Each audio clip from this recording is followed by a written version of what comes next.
कृतिया के गाटा गाए वाला singer risky star Pankaj Singh के कल रात गिरफ्तारी हो गई बा। फ्रेंड्स, एकर जानकारी उनकर कलीग पायल सिंह देली। उनकर ई इल्ज़ाम रहे बिहार पुलिस के ऊपर में कि बिहार पुलिस रात के पंकज सिंह के गिरफ्तार कैले बा और ओकरा साथ साथ उनकरों के गिरफ्तार करके लेके गई और आधे रास्ते में उतार देलस। एक्चुअली पता नहीं वो पुलिस ही थे, बिहार पुलिस जो खेसारी लाल ही पंकज को उठवाया है और मेरे घर से। अब देखिए पुलिस मेरे को भी घर से लेके आई और यहाँ पे छोड़ दी। अब मेरे को समझ में नहीं आ रहा है कि मैं कहाँ जाऊंगी यार। और वो रात के वो रास्ता के ऊपर से लाइव आकर फेसबुक पे वीडियो बनैली और वीडियो के पब्लिश कैली। उनकर इल्ज़ाम रहे कि खेसारी लाल यादव विवेक सिंह ई काम करवैले बारन। तो नमस्कार फ्रेंड्स, हम जीत आर्या रउआ सब देखा तानी भोजपुरी मरीचा। तो फ्रेंड्स, आज के बात करल जाओ पंकज सिंह के ऊपर में और पायल सिंह के ऊपर में। पायल सिंह आधी रात के लाइव आकर बीच रास्ते पे ये मामला के क्रिएट कैली। काहे कि जब वो लाइव करत रही तो वो बात बोलत रही कि पंकज सिंह के साथ साथ पुलिस उनको को गिरफ्तार कैलस और आधी रात के गिरफ्तार कैलस और रास्ता में उतार देलस। पुलिस के कानून के मुताबिक, नियम के मुताबिक अगर पुलिस गिरफ्तार करे दोनों आदमी के तो थाना लेके जाई। अगर महिला पुलिस बा ओकरा संगे तो गिरफ्तार करके लेके जाई, नहीं के तो ना गिरफ्तार करी, कोनो सूरत में रास्ते में ना उतारी पुलिस। ये पहला नंबर बात। अगर उतरले भी बा तो तारा लाइव अइला के जरूरत का रहे, कंप्लेन कर तू थाना में। लेकिन तू मामला के बढ़ावे खातिर, कंट्रोवर्सी क्रिएट करे खातिर, खेसारी लाल विवेक सिंह के बदनाम करे खातिर ये मामला के क्रिएट कैलू। पंकज सिंह के संग में तार का रिलेशन बा तू जाना था, पंकज सिंह जाना था, लेकिन लाइव आके खेसारी लाल के बदनाम कैलू और कुछ ना। काहे कि जब तू लाइव करत रहो तारा संगे केहू ना केहू बा, वो तारा से सवाल करत। जब तारा संगे केहू बा तो तू कैसे कह देलू कि हम रात के अकेले बानी, पुलिस हमरा के रात के छोड़ देले बा। जब तारा के पुलिस रात के छोड़ देले रहे तो केकर सवाल के जवाब देता रहो?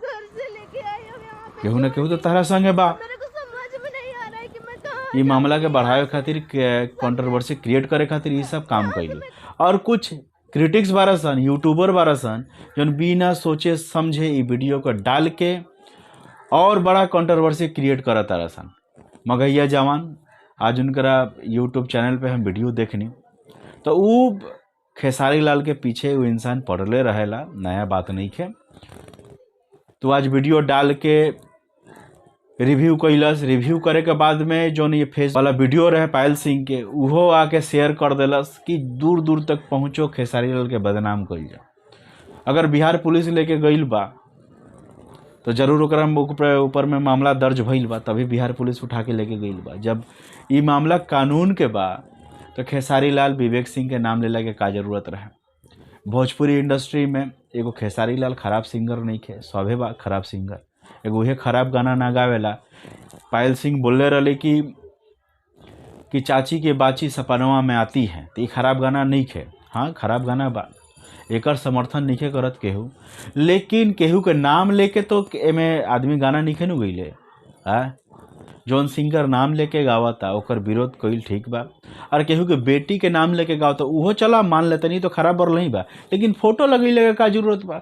अब फोटो लगैला के बाद में जब वो बाप लाइव आकर अपन दुख बयान करता तो कई यूट्यूबर बारसन और स्टार बारसन अपना आप के समझे लसन, उ चीज़ के मजाक बनावता रसन, सपोर्ट करता रसन पंकज सिंह के। तो ये चीज़ का सही बा?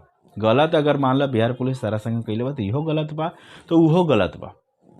तो तू कंप्लेन करे के जगह लाइव आइल बारू, हम फांसी लगा लेम तो रेल में कट के मर जाएम, तो का है जौन तारा संगे बा, जरा संगे आधी रात के रास्ता पे निकल के वीडियो बनावत तारू, उ तारा संगे नहीं खे, वो तारा के फांसी लगावे दी और रेल लाइन में कटे दी। बिहार पुलिस अगर लेके गइल बा तो ओकरो ऊपर में तो पुलिस बा नु, बड़ा बड़ा जगह बा, तो वहाँ जाके तारा कंप्लेन करे के चाहिए। रात के लाइव अइलू तो खेसारी लाल के बदनामी लेके अइलू आ मामला के बढ़ावे खातिर अइलू और कुछ करे खातिर ना। आ कुछ यूट्यूबर बारा सन ओकनी के सोचे के चाहिए कि मामला के तूल देला के का फ़ायदा बा। अगर तुल दिया सन तभी तो व्यूज़ बढ़ी, तभी तो 10 आदमी तक ही पहुंची, तभी तो खेसारी लाल बदनाम हुई। तो ओकनी के मकसद टारगेट खेसारी लाल यादव बा, मसूरिया ओकरा के कहेला सन खेसारी लाल यादव के।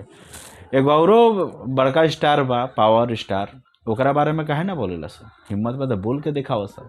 जेंगर रेलूंगा तो उसको क्यों नहीं रेलते हो भाई, उसको भी रेलो जो पावर स्टार है।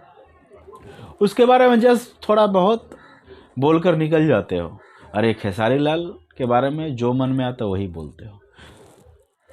तो गौतम सिंह राजपूत, आपने इस बात को बढ़ाने के लिए ये वीडियो बनाए हैं और कुछ नहीं। तो मामला क्या है, मैं इस वीडियो का समर्थन नहीं करता हूँ कि वीडियो रियल है ना फेक है। जो वीडियो आया है सामने उसका मैं रिव्यू कर रहा हूँ। तो जो लड़की उसमें बोल रही है 80 नहीं 90% उसमें मुझे डाउट है इस वीडियो के ऊपर में, 10% सही हो सकता है। तो फ्रेंड्स, आप लोगों का क्या कहना, कमेंट्स के थ्रू आप हमें इन्फॉर्म कर सकते हैं, जानकारी दे सकते हैं। तो चलिए फ्रेंड्स, अगला वीडियो में फिर से मुलाकात हुई। वीडियो पसंद आई तो चैनल को सब्सक्राइब कर ली और कमेंट्स करी कि रउआ सभे के का लगा था। तो चलिए फ्रेंड्स, अगला वीडियो में फिर से मुलाकात हुई। जय बिहार, जय हिंद।